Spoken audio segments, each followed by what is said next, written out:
Hello everyone, আসসালামু আলাইকুম। সবাই কেমন আছেন? আশা করছি আপনারা সবাই বেশ ভালো আছেন।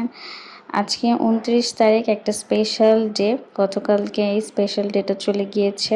তো সকাল সকাল রোজাকে মাদ্রাসায় দিয়ে এসেই দেখি বৃষ্টি পড়ছিল। তো বারান্দায় একটু এসে বৃষ্টির পানিতে হাত ভেজাচ্ছিলাম আর নিজের মেহেদিটা দেখছিলাম, ভালোই লাগছিল। তো আজকে একটা স্পেশাল ডে আমার। আজকে ৭টা বছর পার করে ফেললাম মানুষটার সাথে। কিভাবে যেন ৭টা বছর পার করে ফেললাম নিজেও জানি না। তবে ৭টা বছরে কখনোই সে আমাকে কোনো কষ্ট আমাকে পেতে দেয়নি। আমি অনেক বেশি সুখী তার সাথে, আলহামদুলিল্লাহ। সে নিজে অনেক কষ্ট করে হলেও আমাকে সবসময় সুখ দিয়েছে, অনেক হ্যাপি রাখার চেষ্টা করেছে আমার বাচ্চা, এবং আমাদেরকে সবসময় ভালো রেখেছে।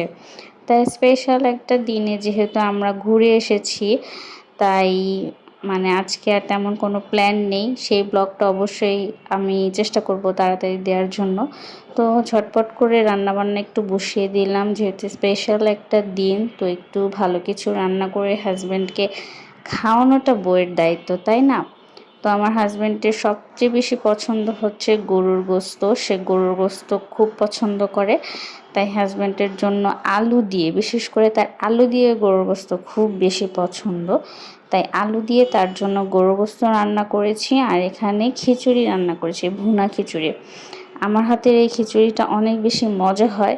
যদি কখনো সুযোগ হয় আপনাদেরকে খাওয়াবো। তো এই যে রান্নাবান্না একদম কমপ্লিট করে শাশুড়ি বাসায়ও খাবার পাঠিয়ে দিয়েছি। তো বিকালবেলা আসলে একটু ঘুমিয়েছিলাম। তো হঠাৎ করে ঘুম থেকে উঠে হাজব্যান্ডকে বললাম, চলো তোমাকে একটু অ্যানিভার্সারি ট্রিট দিই। যেহেতু হাজব্যান্ডের জন্য তেমন কোনো স্পেশাল গিফট নেওয়া হয়নি, তো ভাবলাম যে আমি ওদেরকে খাওয়াই। তো বাসার কাছে রেস্টুরেন্ট ছিল একটা। তো বাচ্চা কাচ্চাকে নিয়ে, হাজব্যান্ডকে নিয়ে সেখানেই চলে গেলাম।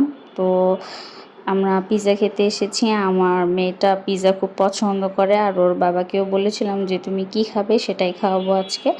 তো তেমন কোনো সেলিব্রেশন আসলে না, টুকটাক একটু ছোট্ট সেলিব্রেশন করেছি, ওদেরকে একটু ট্রিট দিয়েছি, এই আর কি। তো সবাইকে নিয়ে একটু বাইরে বের হয়ে আসলাম।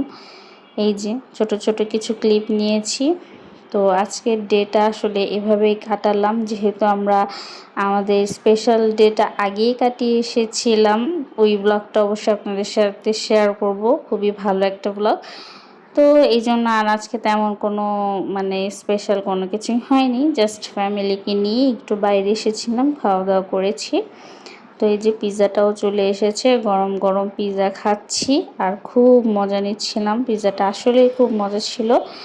আমাদের বাসার কাছে এই পিৎজা প্লেসটা খুবই মজার। তো ব্লগটা কেমন লাগলো অবশ্যই